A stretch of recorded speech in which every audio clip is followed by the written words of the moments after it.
Welcome to New Mexico Restaurants Now, where we get you the inside scoop on the food scene across New Mexico. This episode is brought to you by NMRA's Chef Table sponsors. These businesses provide the most generous level of support to help keep our restaurants protected, informed, and successful. So, thank you to Benny Keith Foods, the Food Industry Self-Insurance Fund, Heartland Payment Systems, Shamrock Foods, Cisco New Mexico, and U.S. Foods. We wouldn't be here without you. I'm Carol White, CEO of the New Mexico Restaurant Association, and our guest today is Chef Pontiggia with Sassella Restaurant and Deli in Santa Fe. Welcome, Christian. Hi, nice to see you. Very good to have you here. So I want to get started because I've read a bit about you and your restaurant, and I've been seeing all through the pandemic, all the things that you guys are doing, just extremely creative things to try to help out your community and everything else. So we got a lot to talk about, and let's just start out by tell us a little bit about the restaurant, the atmosphere. Take us through. Well, Sassella is kind of like a young restaurant. We are opened 2 years, 1 year through the pandemic. Through the pandemic, we opened a deli in it's an Italian restaurant, high-end Italian restaurant. We are trying to have like some classic Italian food, but with some twist. Like I always love like fusion on all my career. I started when I was 14. It's so many like recipe in regional food in Italy. And many times I see in US, the Italian restaurant, they're limited to like the same food over and over. And what I'm trying to do is to find like the singularity, the small recipe for the small town, and kind of like try to bring it back to life. I don't have the presumption to say like I do a better job than the people from the small town, but I try to bring some new element according to New Mexico. What is in season in New Mexico? What is fresh in New Mexico? Try to have the fish overnight. Well, it's not easy to find like fresh fish on the desert, but but we try hard. And I am really like impressed by my crew, by my staff. They're working hard, especially now. Everybody have tough time with find employees. We are doing like long hour and try to do the best we can. Yeah, I totally understand that. And so let's get people to Sassella. So Sassella is obviously in Santa Fe. Where are you in Santa Fe?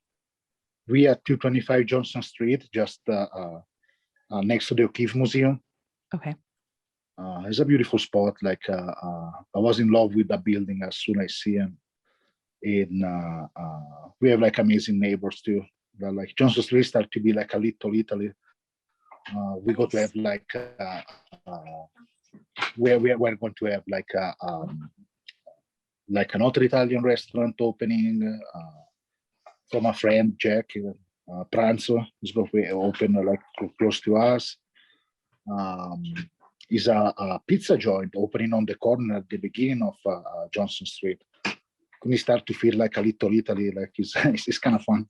That is fun. And I was just at a meeting yesterday and I saw Jack, and I'm excited for his restaurant to get open too. And I'm glad you're seeing it as a place where you can gather as Italians. And so you are Italian, correct?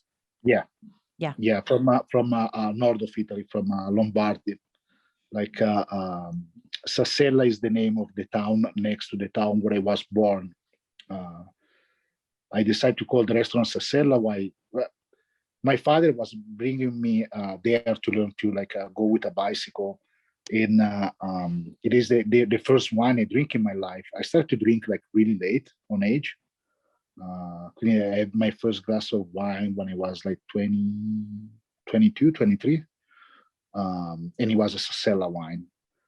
Quindi this is like many reasons why I decided to call the restaurant Sassella. Many good memory.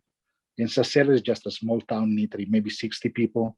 Oh, wow. And they just produce wine. It's one street, and is it. It's no exit. You're going from the same street and come out from the same street. How fun. Well, okay. So what got you started in the industry? Yeah, all the I have to be honest, like on my family, like my grandfather was an amazing cook. My father was a sommelier in Switzerland, in St. Moritz at the Sovretta Hotel.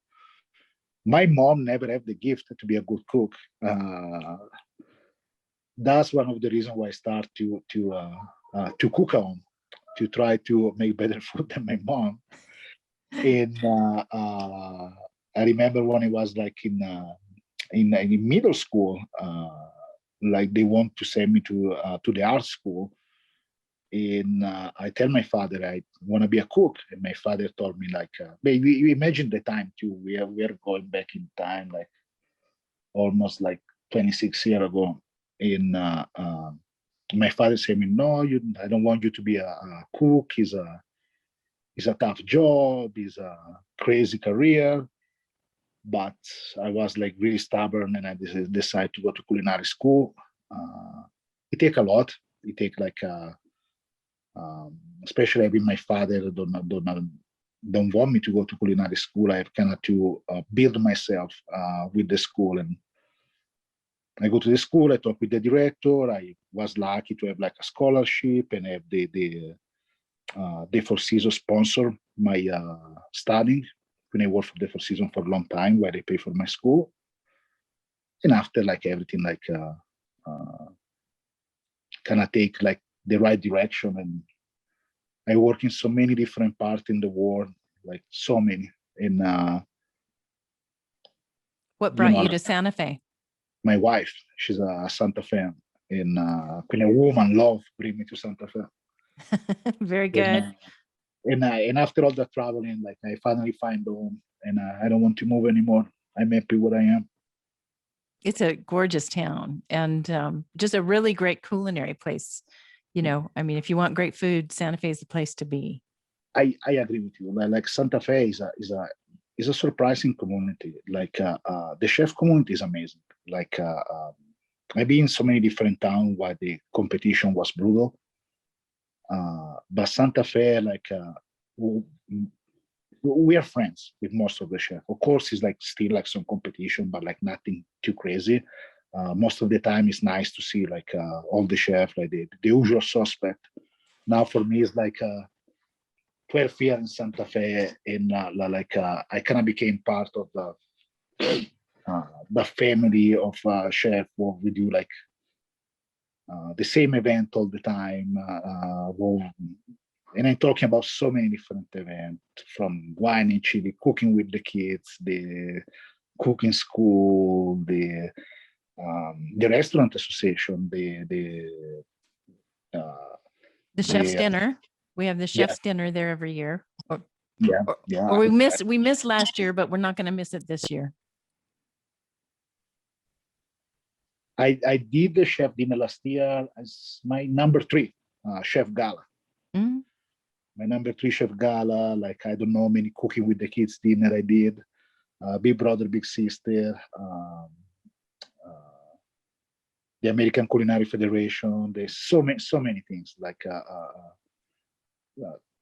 Santa Fe is just like an amazing place between art, all the gallery we have, all the restaurant we have, and it's a really peaceful place. And I'm really glad I'm aging in Santa Fe, where I have a particular love, and I met some of the more amazing people I never met in.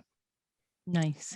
Well, so I do want to talk specifically about the dishes at your restaurant, because I want to make people hungry for what you serve.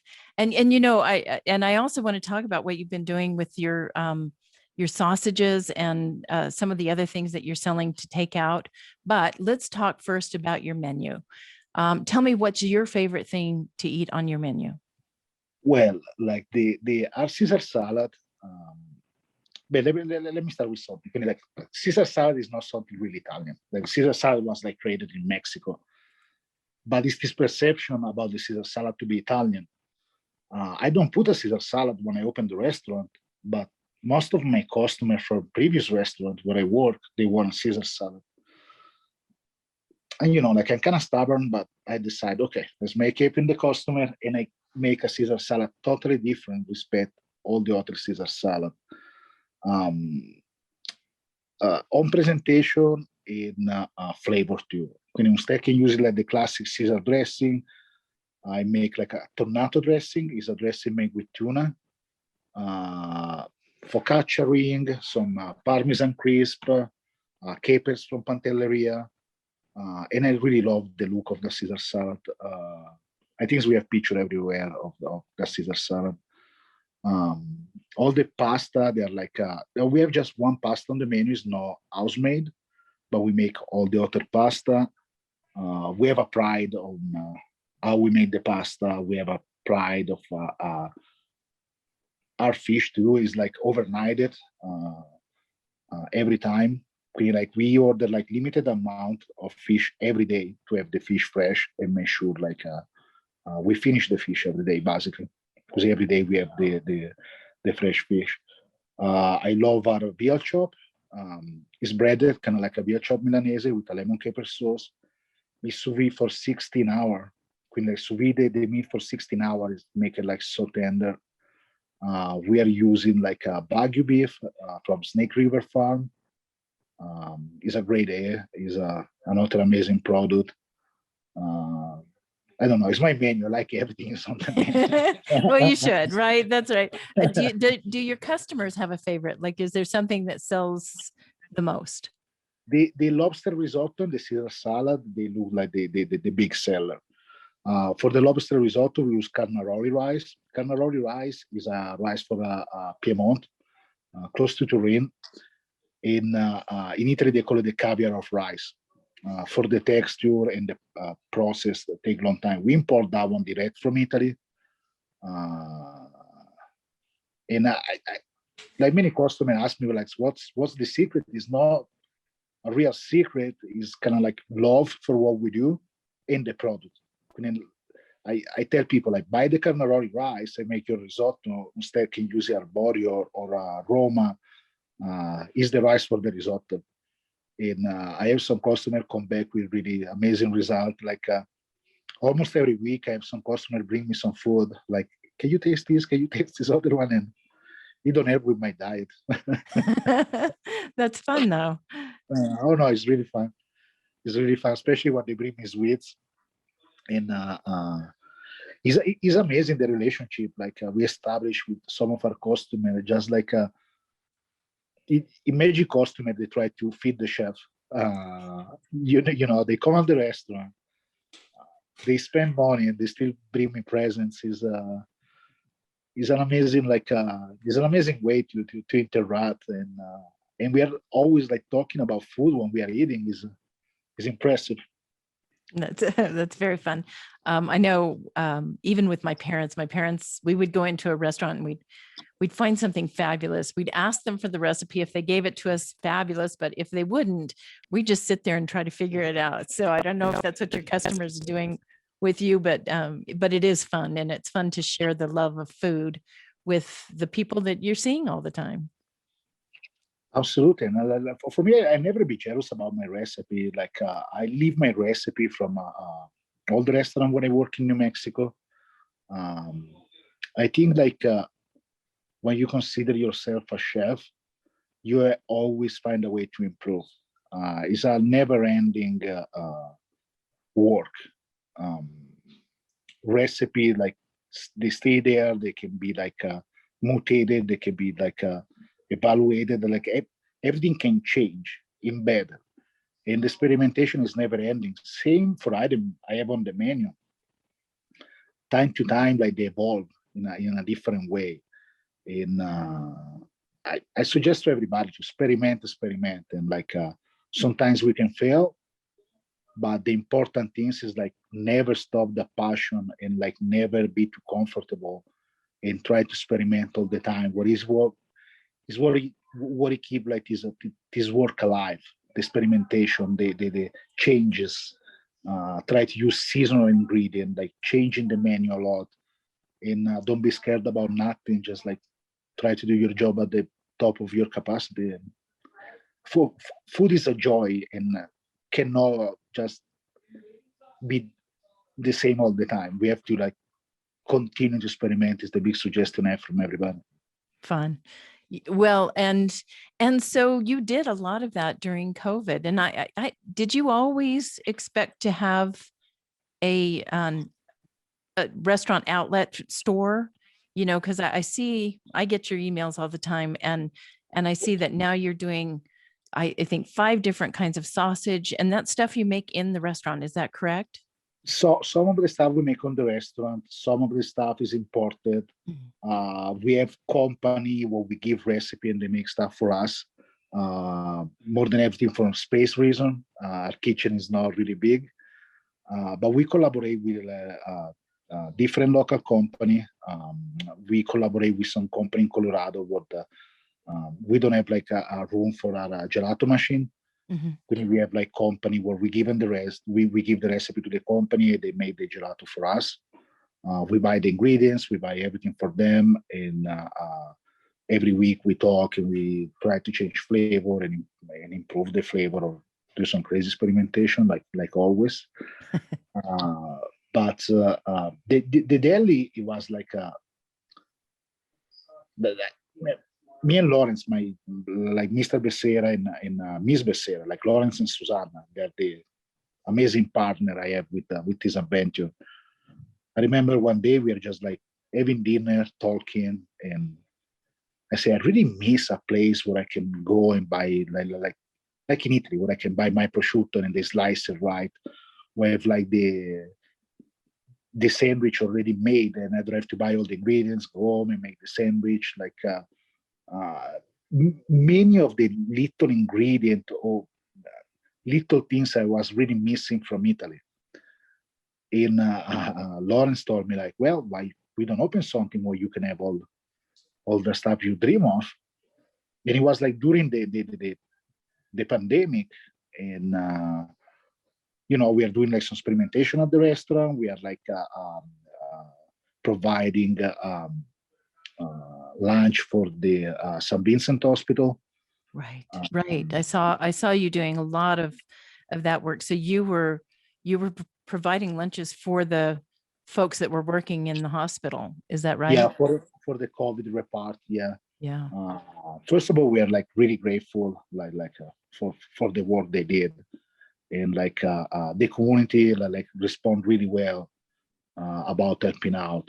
And between us and Saison, we are making almost like 100 meal a day. We have different help from the ACF, the American Culinary Federation, Chef Jerry at the community college. He was part of another project, and he helped us out. This is what I was saying before, like the community of chefs here is really impressive. And during COVID, it became like more stronger. Some of the friendship became like stronger than ever. And all the time we try to help each other. And I'm really proud to be part of this community. I'm really proud about seeing like they share, they fight during the pandemic, and help out the community the best we can.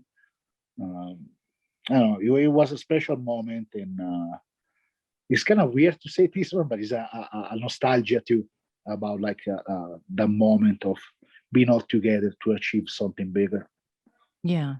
No, and you don't get that opportunity when it's not an emergency, right? And so we had a year of emergency, and everybody came together, and they really did. And it was not just in Santa Fe, it was in the rest of New Mexico too. Yeah. I mean, we were the New Mexico Restaurant Association helped us out like in an amazing way. Like you guys been like super efficient. Like the website was like spotless. Every time we have a phone call, everybody give us like the right answer to know how to proceed. I'm really proud about all the work you guys did, and I'm proud of New Mexico. And like I see what we did with respect to the other state, and it's a particular like pride to be part of this community, to see the progress of what we did. And I don't know, I was like hoping for the best, and it's happened. Like we make it right. But you guys, I'm sorry for my French, but kick ass like really. I didn't know that was French. No, I appreciate that. And thank you so much. I mean, our job is to help restaurants get through this. I mean, that's how I saw this last year was let's get as many restaurants through this as we possibly can. And I think we did okay. I mean, we've had some casualties, but for the most part, the people that were paying attention, I think they got the relief they needed. And now we're back on track again. We open up 100% tomorrow. That's crazy. Yeah. I can't even think about it. And I know you guys, you're still in a situation where you don't have enough employees to open up at 100%. So it's not. It's really tough right now. Like, like we can open, like usually in the summertime, we open for lunch. We don't have enough staff to open for lunch. We go to continue the dinner. Everybody's doing a good job. It can be frustrating sometimes. At the same time, we do what we can, and like hoping for the best all the time. Well, it's actually, you have the kind of restaurant that can open in the evenings, and I know it's not optimum for your business model, but for now, it's what we can do. And it's so kind of upsetting to me that, here we are at the end of what officially is the pandemic tomorrow, and my restaurant still can't open. It's very, yeah, no, I feel bad for like many colleagues and restaurateur or people with hotel. They have like big problem on finding staff. Like thank God, like we are okay for we are good for our dinner service. Still challenging sometimes, but overall everybody's doing a really good job. Well, and I want to ask you, so if people want to make reservations at your restaurant, what do they do? Open table is the best way. I really suggest to like make the reservation in advance. We are booked almost every night.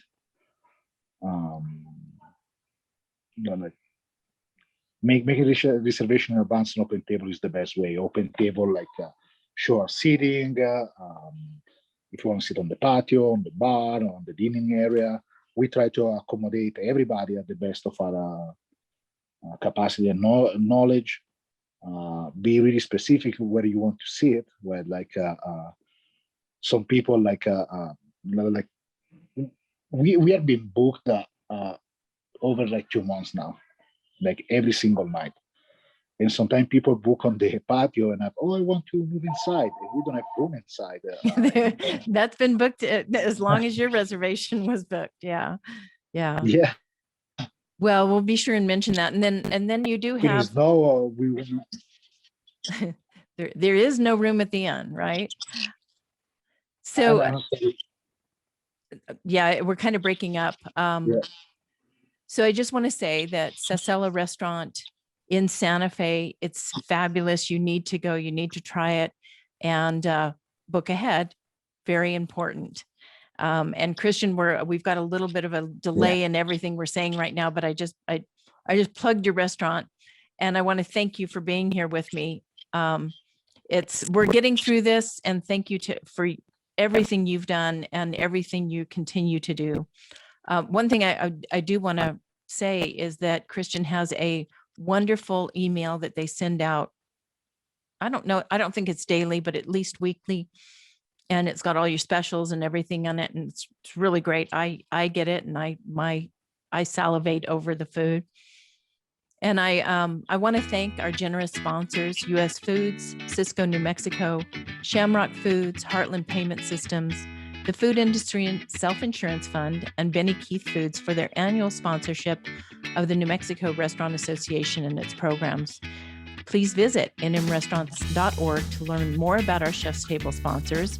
And thank you for tuning in to the New Mexico Restaurants Now YouTube channel. And also, you can subscribe to this audio podcast at Apple Podcasts, Spotify, and Amazon Music. Christian, thank you so much for being here. Thank you so much. See you soon. You guys are awesome. Bye-bye. Thank you.